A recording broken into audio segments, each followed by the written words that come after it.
Elijah and the prophets of Baal, fire on Mount Carmel. When God answers and idols fail, Israel was in crisis, not only politically but spiritually. Under King Ahab and Queen Jezebel, the nation had turned from the Lord to worship Baal, the Canaanite storm and fertility god. Altars to Baal rose across the land, and prophets of the Lord were hunted down. In the midst of this rebellion stood one prophet, Elijah, whose very name meant, "The Lord is my God." The story of Mount Carmel is one of the Bible's most dramatic confrontations, a contest that revealed the futility of idols and the unmatched power of the living God. The challenge issued for 3 years. Drought had scorched Israel, God's judgment for their idolatry. At God's command, Elijah appeared before Ahab and called for a public showdown. The setting would be Mount Carmel. The participants, Elijah alone against 450 prophets of Baal and 400 prophets of Asherah, though they do not appear at the contest itself. The terms were simple. 2 bulls would be prepared for sacrifice. Each side would call upon their deity. The God who answered with fire would be acknowledged as the true God. Before the crowd, Elijah cried, "How long will you waver between 2 opinions? If the Lord is God, follow him. But if Baal is God, follow him." 1 Kings 18:21. The people stood silent, torn between fear, tradition, and the truth they had forgotten. The prophets of Baal. From morning until noon, the prophets of Baal called upon their God. They danced, shouted, and pleaded, "O Baal, answer us."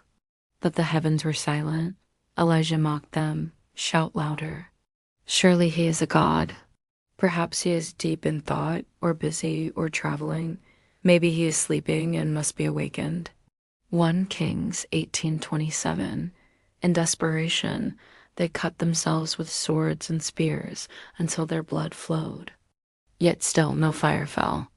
Their god of storms could not summon even a spark. Elijah's prayer. When it was Elijah's turn, he rebuilt the Lord's altar with 12 stones, one for each tribe of Israel, reminding the people of their covenant identity. He prepared the sacrifice and, in a bold display of faith, drenched the altar with water until it overflowed into a trench. Then Elijah prayed simply, "Answer me, Lord, answer me, so these people will know that you, Lord, are God, and that you are turning their hearts back again." 1 Kings 18:37. Fire from heaven. Immediately the fire of the Lord fell. It consumed not only the bull, but also the wood, the stones, the soil, and even the water in the trench. The people fell face down and cried, "The Lord, he is God. The Lord, he is God." 1 Kings 18:39. Elijah ordered the false prophets seized, and judgment was carried out. Soon after, rain returned to the land, ending the long drought. Themes in Elijah's story: 1. God's power. Where Baal was silent, God answered with overwhelming fire. The contest revealed the emptiness of idols and the unmatched reality of the living God. 2. God's faithfulness.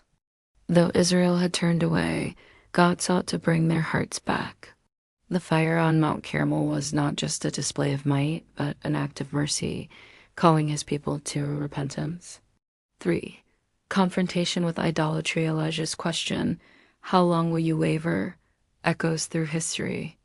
Idolatry may take different forms today, but the call remains the same, to serve the one true God wholeheartedly.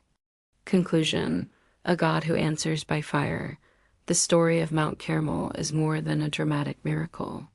It is a revelation of God's identity. He is not silent, asleep, or distant. He is the God who answers, who calls his people back, and who proves his presence in undeniable ways. Elijah's victory was not about the triumph of one prophet over many, but about the faithfulness of God over the false promises of idols.